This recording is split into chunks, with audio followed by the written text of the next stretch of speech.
കേരളത്തിൽ മഴക്കാലം കനക്കുന്നതോടെ ഇലക്ട്രിക് വാഹന ഉടമകളുടെ ഉള്ളിൽ ഉയർന്ന പ്രധാന ആശങ്കയാണ് പെരുമഴയത്ത് വാഹനം ചാർജ് ചെയ്യുന്നത് സുരക്ഷിതമാണോ എന്നത്. സാങ്കേതികമായി പറഞ്ഞാൽ അത്യാധുനിക ഇലക്ട്രിക് വാഹനങ്ങളും അവയുടെ ചാർജിംഗ് പോർട്ടുകളും കേബിളുകളും അന്താരാഷ്ട്ര നിലവാരത്തിലുള്ള വാട്ടർ പ്രൂഫ് IP റേറ്റിംഗോട് കൂടി നിർമ്മിക്കപ്പെട്ടിരിക്കുന്നതാണ്.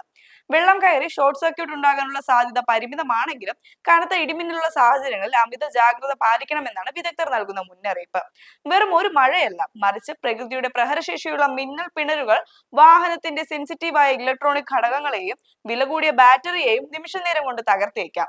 ഇടിമിന്നൽ ഉണ്ടാകുമ്പോൾ വൈദ്യുതി വിതരണ ശൃംഖലയിൽ പെട്ടെന്നുണ്ടാകുന്ന വോൾട്ടേജ് വ്യതിയാനങ്ങൾ അഥവാ പവർ സർജ് ആണ് യഥാർത്ഥ വില്ലൻ.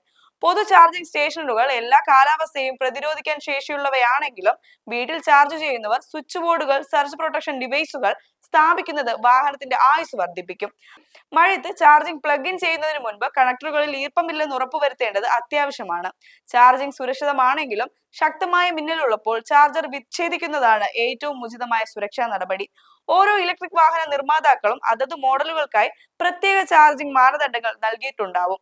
വാഹനത്തോടൊപ്പം ലഭിക്കുന്ന യൂസർ മാനുവൽ കൃത്യമായി വായിച്ചു മനസ്സിലാക്കുന്നത് ഇത്തരം പ്രതിസന്ധി ഘട്ടങ്ങളിൽ വലിയ സഹായകമാകും. ചുരുക്കത്തിൽ, മഴയെ ഭയന്ന് ഇലക്ട്രിക് വാഹനങ്ങൾ ചാർജ് ചെയ്യാതിരിക്കേണ്ടതില്ല, എന്നാൽ മിന്നൽ പിണരുകളെ കരുതിയിരിക്കണം. സാങ്കേതിക വിദ്യ എത്ര പുരോഗമിച്ചാലും പ്രകൃതിക്ഷോഭങ്ങൾക്കിടയിൽ ചെറിയൊരു മുൻകരുതൽ എടുക്കുന്നത് നിങ്ങളുടെ പ്രിയപ്പെട്ട വാഹനത്തിന്റെ ദീർഘായുസ് ഉറപ്പാക്കാൻ സഹായിക്കും.